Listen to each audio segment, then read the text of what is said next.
All right, so we're gonna go into chapter 11.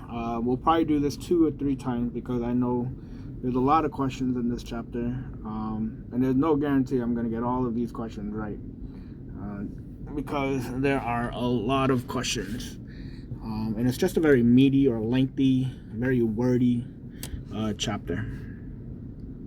And I think all that static is for me touching my tablet. Still trying to figure out where the static is coming from.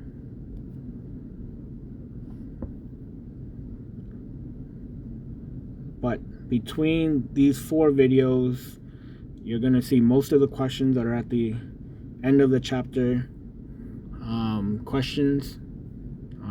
We need to finish the health section on this account, and then it'll unlock like a 200 question ongoing where they gather all the questions, you know what I mean, in one series. And I'll try to make that video if we can finish all the health related questions. But for retirement, what is the excise tax rate the IRS imposes on individuals aged 70 and a half or older who do not take the required minimum distributions from their qualified plan? Required minimum distributions is also RMD for short. And if you see 70 and a half, just know that you will get taxed 50% on the amount that you're supposed to start taking out from your retirement. Okay, so 70 and a half, 50%. That's a lot of money if you forget to start your payout from a retirement plan. Which tax would an IRA participant be subjected to on distributions received prior to age 59 and a half? So when you're taking money out prior to 59 and a half, you have your regular income tax plus you get the 10% penalty, okay? So it's going to be income tax and the penalty tax. You got to read this and be careful because they like the first one, 10% tax penalty for early withdrawal is not necessarily wrong, but they didn't add in the income tax. So that's the only thing that would throw that off. Okay, you just need to know that if you pull out before 59 and a half, you do have to pay tax and penalty. According to ERISA regulations, a summary plan description must be provided to a new plan member within how many days of the member's eligibility date? This one I couldn't remember if it was 60 or 90.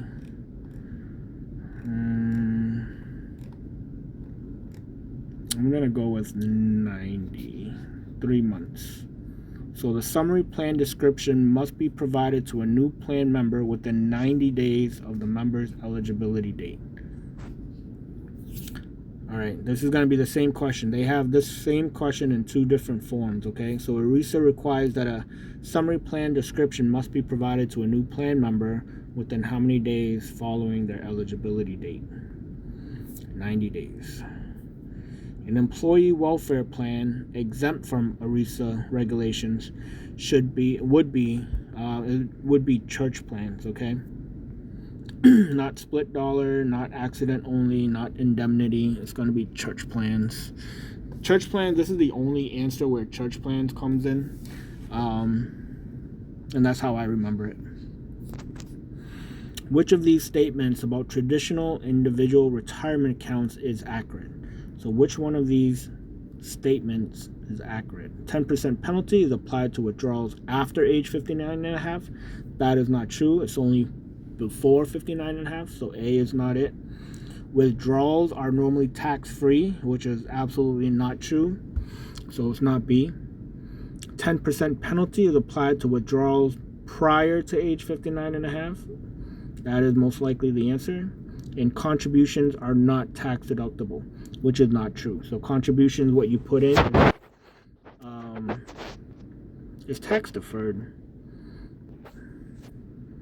But yes, an IRA plan has the same rules as 401ks.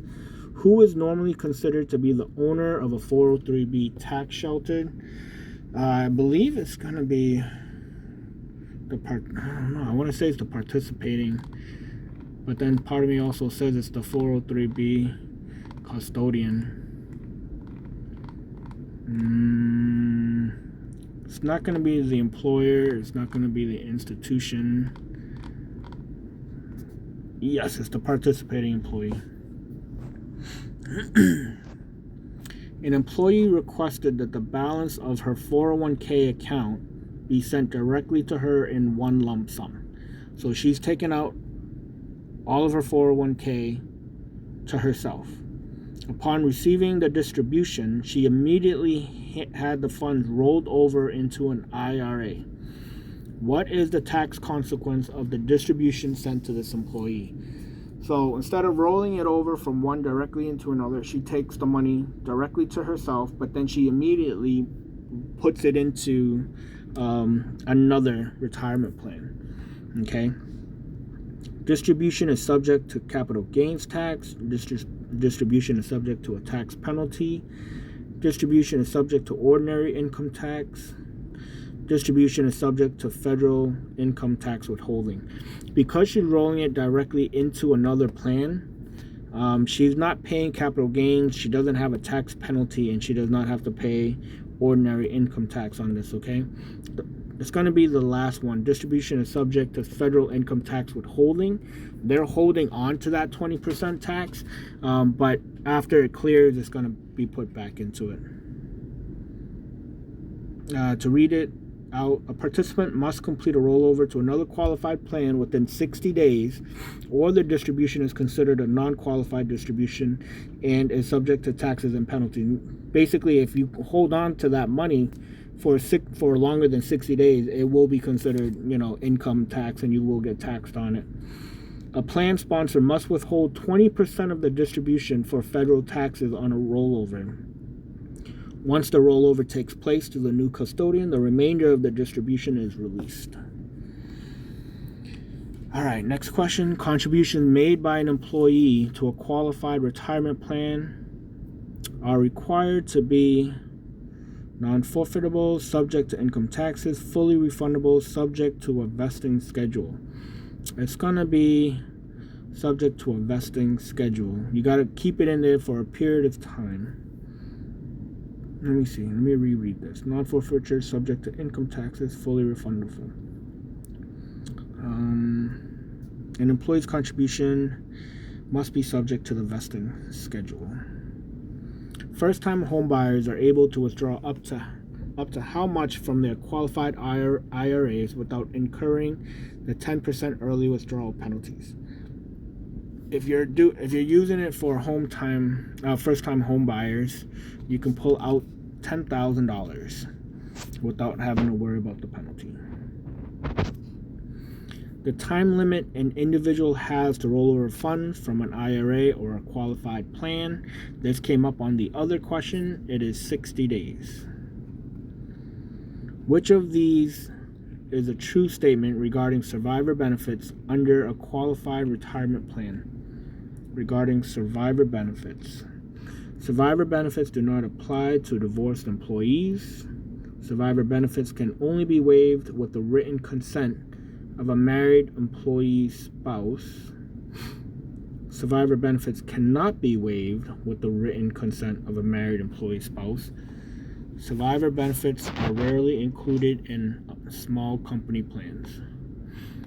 All right, let's take a little bit of time. Let's read that over. Which of these is a true statement? Survivor benefits do not apply to divorced employees. Survivor benefits can only be waived with the written consent of a married employee's spouse. I think that might be it. Survivor benefits cannot be waived with the written consent of a married employee's spouse. Survivor benefits are rarely included in a small company loan. I'm going to go with that. All right, so it can only be waived with the written consent of a married employee's spouse.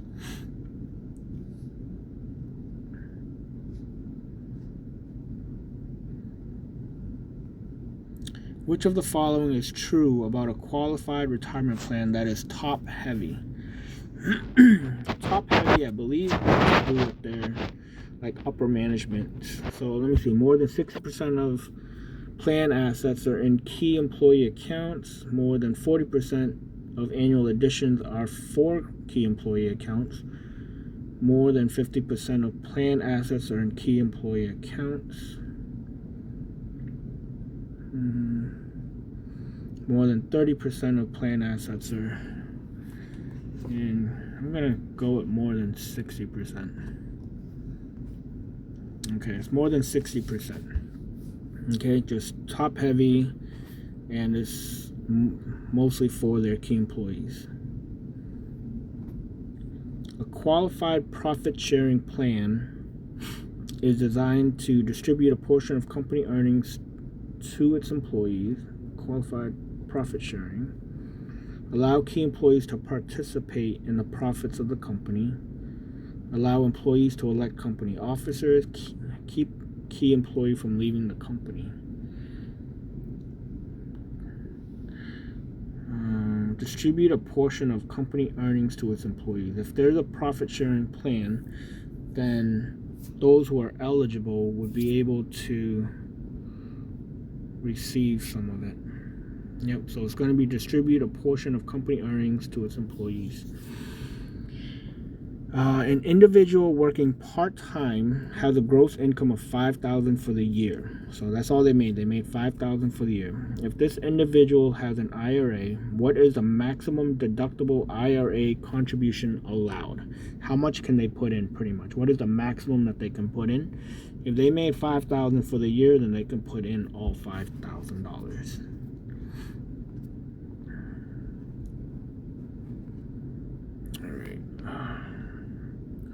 Let's run that back again.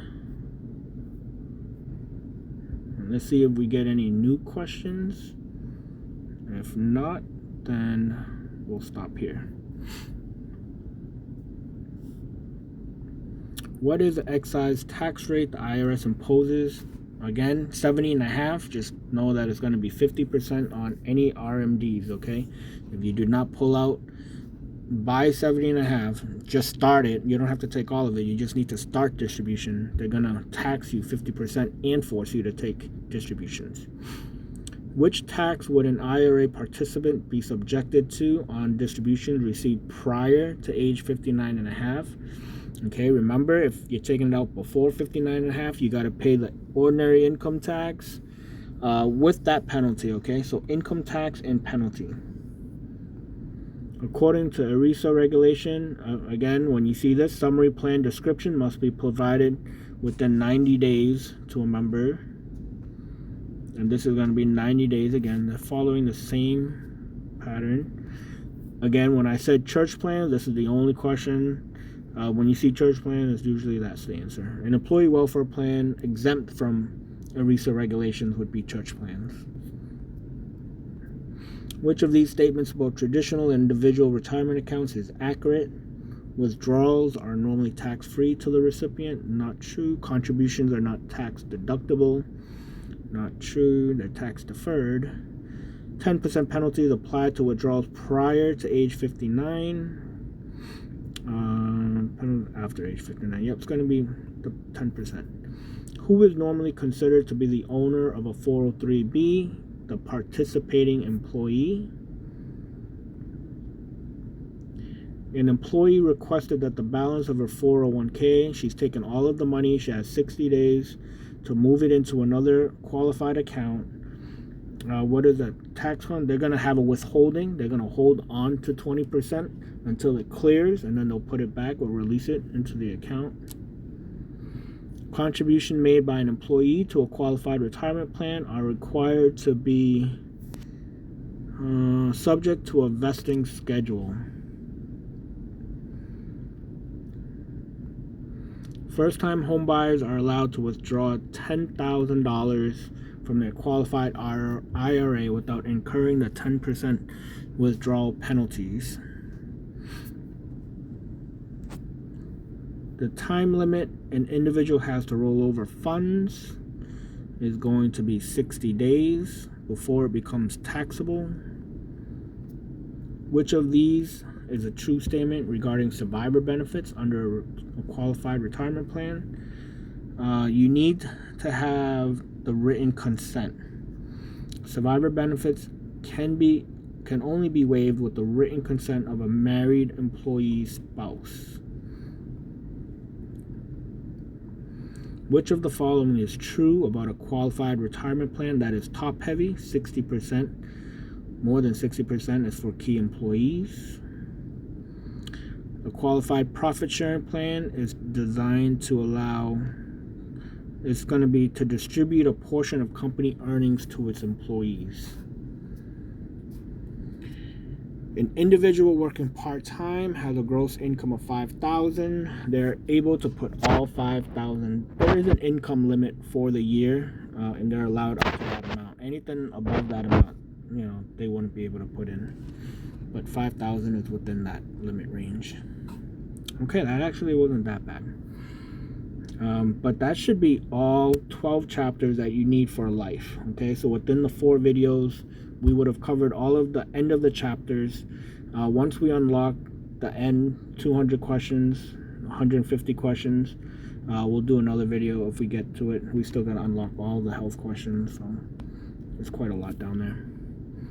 All right, happy studying. All I did for 2 weeks when I went to take my test was do these questions over and over and over and over again, and that's all it was. Reading the chapters, if that's your thing, great, but most of the time people are going to forget what they read, and it's overwhelming to see so many terminologies and words and paragraphs, and I just didn't have the time because I had a lot of different things going on. I had a full-time job, kids were babies, they were younger back then, you know what I mean? So to me, it was just, how do I get this material as fast as possible? I just need a 70. That's all it is, and that's all I cared about, was how do I just get a 70 on the test and never have to worry about it again. All right, good luck studying, and let me know if there's anything that you guys need.